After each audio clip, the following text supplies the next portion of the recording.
Dan kadang orang berpikirnya itu harus anak muda. Kalau misalkan anak muda diajak nggak mau jalan, ngapain harus berpikir anak muda? Akhirnya ya alhamdulillah kami pernah sempat pesimis dan down mas. Udah terlalu lama, kemudian hasilnya juga nggak ada. Masa EDW berjuang untuk orang banyak, 10 orang berjuang untuk puluhan orang di Desa Ngelanggeran, masa Tuhan tidak membantu. Tingkat emosional dan egoisnya anak muda itu di fase itu. Ketika kita melihat masyarakat sekitar kita itu sejahtera dengan aktivitas ini, itu ya ada nilai kebanggaan gitu loh. Artinya kesuksesannya secara bersama-sama, bukan atas nama individu. Desa bicara. Desa bicara. Desa bicara. Desa bicara. Perkenalkan, nama saya Aris Budiono. Saya asli dari Ngelanggeran, di Desa Ngelanggeran. Saya posisinya sebagai tim masuk di Tembok Dari sebagai seksi promosi dan pemasaran di pengelolaan Desa Wisata Ngelanggeran.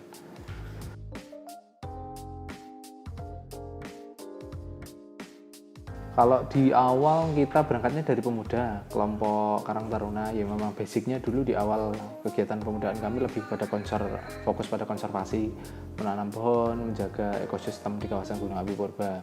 Berjalannya waktu, kami mencoba kawasan konservasi ini kita create menjadi salah satu atraksi pariwisata. Kita konsep menjadi desa wisata. Akhirnya kita memetakan potensi bersama tim dan pembuatan kelembagaan dan arahnya mau dibawa kemana itu disampaikan di awal.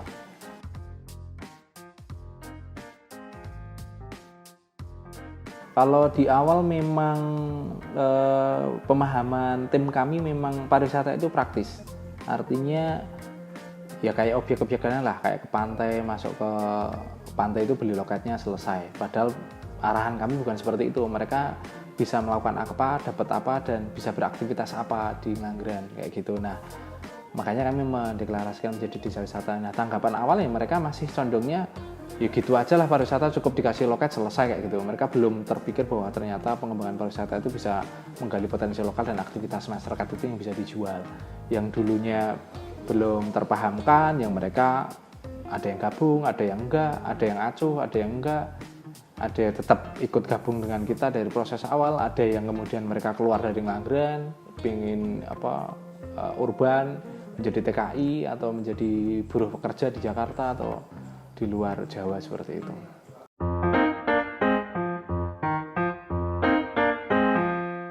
Oh, jangan salah mas, saya itu korban PHP broker, salah satu PJ TKI yang menyalurkan TKI. Saya itu lulus tahun 2005, teknik sipil bangunan di Wonosari. Mas saya, anaknya Pak D, itu sudah di Korea selama 5 tahun. Dia membiayai saya itu untuk berangkat ke Korea juga. Dan di fase tahun itu masyarakat di sini tinggi mas. Hampir 1 RT di dusun saya itu yang pergi ke Korea itu 27 orang. Dan itu jelas secara kasat mata. 1 bulan bisa ngirim ke orang tuanya 10 juta, 20 juta. Sekarang bisa sampai 30 juta. Jelas kan hasilnya, sudah kelihatan kan. Nah, saya juga tergiur mas. 2006 setelah gempa, saya berproses dari tahun 2005 sampai 2009. Saya ngasih uang itu ke PJ3I itu 38,5 juta. Sampai sekarang nggak balik karena dibawa lari orang. Saya kejar itu nggak balik. Sampai sekarang 38,5 juta. Setelah gempa 2006 itu saya ditelepon sama PJ3I untuk menyetor uang itu karena mau segera berangkat. Nah, ternyata setelah saya store itu nggak balik-balik dan saya juga nggak berangkat. Waktu itu yang bikin miris dan hati saya itu sempat agak sakit ya, di mana momen gempa rumah orang tua saya roboh, ruang belakang ini kan belum ada rumah nih. Roboh itu saya harus diminta uang segitu banyak. Orang tua saya harus jual sapi 3 ekor, harus menjual kayu sono, kayu maoni itu 2 petak lahan itu habis. Dan sampai sekarang saya belum bisa mengembalikan itu. Padahal kalau orang tua itu aset yang paling berharga itu ya investasi hewan peliharaan dan kayu. Itu yang membuat saya sempat akhirnya kan ya Tuhan mungkin ngasih jalan yang lain ya. Saya dilempar ke Bandung, dilempar ke Jakarta, dilempar ke Jawa Timur dari tahun 2005 sampai 2009 mas. Proses itu belum yang uang lain loh mas. Saya ngasih orang broker lain itu 5 juta. Dan itu pun bersama keluarga yang di sana, itu pun juga heran, itu pun juga tertipu. Kembali ke desa, dengan muka ya malu lah, karena masyarakat di kami itu orang yang pergi ke Korea itu menjadi suatu kebanggaan. Karena apa? Hasilnya jelas. Apalagi sekarang mereka bisa kerja di 5 tahun itu miliaran itu pasti dapat gitu loh. Jelas gitu loh. Nah ini kemudian tim saya kembali ke desa, ya wes kembali dari nol. Akhirnya kami mengabdi dan ada peluang, ada beasiswa kuliah di Akademi Pariwisata, saya ngikut ke situ. Saya mencoba ngikut walaupun usia sudah terpaut, akhirnya saya ngikut tanpa membebani orang tua karena beasiswa kan. Akhirnya saya ngikut, kemudian sambil mengembangkan di sini. Saya ngikutin program freelance.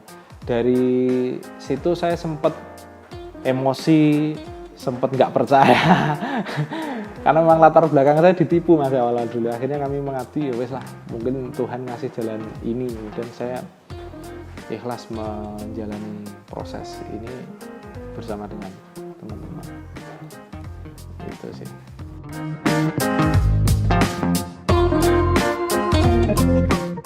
Triknya yang pertama di kami itu yang penting orang yang rela dan mau untuk tinggal di desa.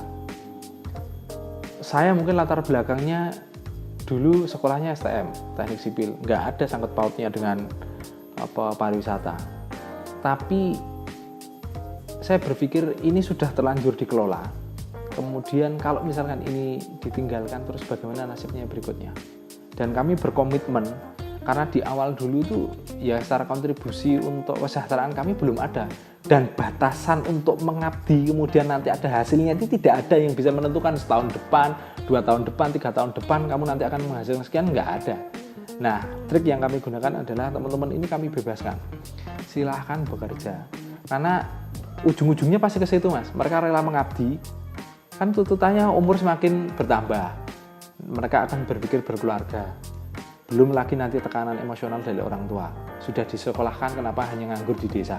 Kenapa tidak bekerja?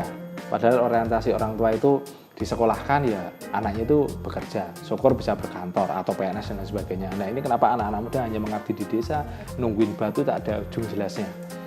Nah akhirnya kami membuat komitmen jangan ditinggalkan desa. Ketika ada penawaran kerja di luar, silakan diambil dengan catatan berkomitmen untuk meninggalkan Ngelanggeran.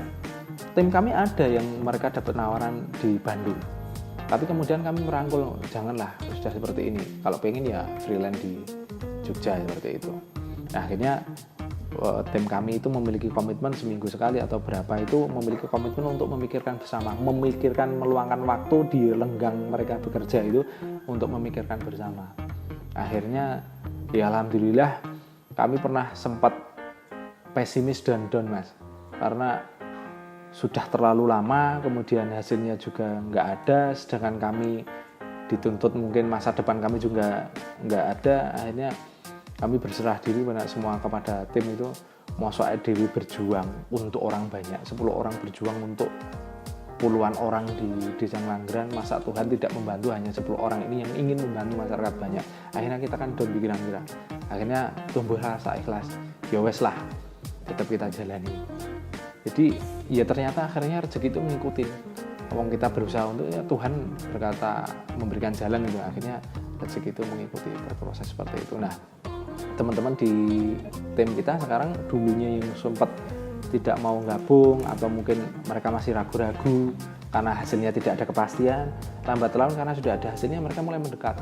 Yang tadinya sempat keluar itu mulai pulang, gabung lagi. Yang tadinya hanya 80, jadi 60, jadi 30, jadi 10 orang, sekarang jadi 10, jadi 15, jadi 20, jadi 30, jadi 154 orang itu yang beraktivitas untuk kita. Jadi memang kalau tipsnya itu ya memang ada 1 orang atau 2 orang bahkan lebih yang memang rela, maksudnya rela secara finansial, secara waktu untuk benar-benar mengabdi. Kadang orang berpikirnya itu mengembangkan desa itu pengen cepet gitu, tapi tidak ada pengen cepet tapi orientasinya saya hasilnya juga dapat banyak gitu. Nggak bisa berproses seperti itu. Banyak teman-teman desa dari luar Jawa yang mereka datang main berdiskusi dengan kami, ngobrolin itu lebih baik sedikit orang tapi benar-benar konsisten ingin membangun daripada banyak orang sudah dibentuk lembaganya kemudian tidak bisa jalan. Dan Dan kadang orang berpikirnya itu harus anak muda. Kalau misalkan anak muda diajak nggak mau jalan, ngapain harus berpikir anak muda? Sampai sekarang saya itu masih ada komunikasi dengan teman-teman dari Kebumen, ibu-ibu itu. Dia curhat terus, Mas, anak muda di tempatku itu nggak mau jalan. Yang jalan malah ibu-ibu, bapak-bapaknya nggak mau jalan. Tapi saya itu kepikiran, bagaimanapun yang sifatnya fisik tidak bisa dilakukan oleh ibu-ibu kayak gitu. Kalau sudah kepentok seperti itu ya silahkan dikerjakan, nggak apa-apa. Maksudnya dikerjakan dengan mengambil orang untuk mempekerjakan yang sifatnya fisik.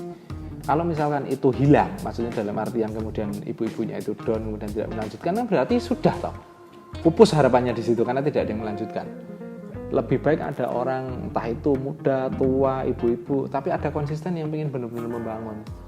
Tapi kebaiknya dan positifnya keberuntungannya anak muda adalah mengikuti tren perkembangan teknologi, berkreasi, itu memang dunianya anak muda sekarang. Kalau misalkan dipupuk dan mereka mau mengabdi, maksudnya ilmunya pengembangan teknologi itu difokuskan di pengembangan desa, itu akan bermanfaat. Cuman yang namanya sekali lagi pengembangan desa saat itu adalah perusahaan sosial. Tidak bisa kemudian orientasinya profit, tidak bisa hanya untuk kepentingan sendiri. Nah, tingkat emosional dan egoisnya anak muda itu di fase itu. Saya udahlah, aku pengen sukses sendiri, nggak bisa. Sedangkan desa ini kan dimiliki oleh bersama. Tapi nikmatnya adalah ketika kita melihat masyarakat sekitar kita itu sejahtera dengan aktivitas ini, itu ya ada nilai kebanggaan gitu loh. Artinya kesuksesannya secara bersama-sama, bukan atas nama individu. Seperti itu. Kalau Bung Karno itu berikan 10 pemuda untuk mengguncang dunia, kalau saya berpesan cukup berikan 1 tapi konsisten membangun desa.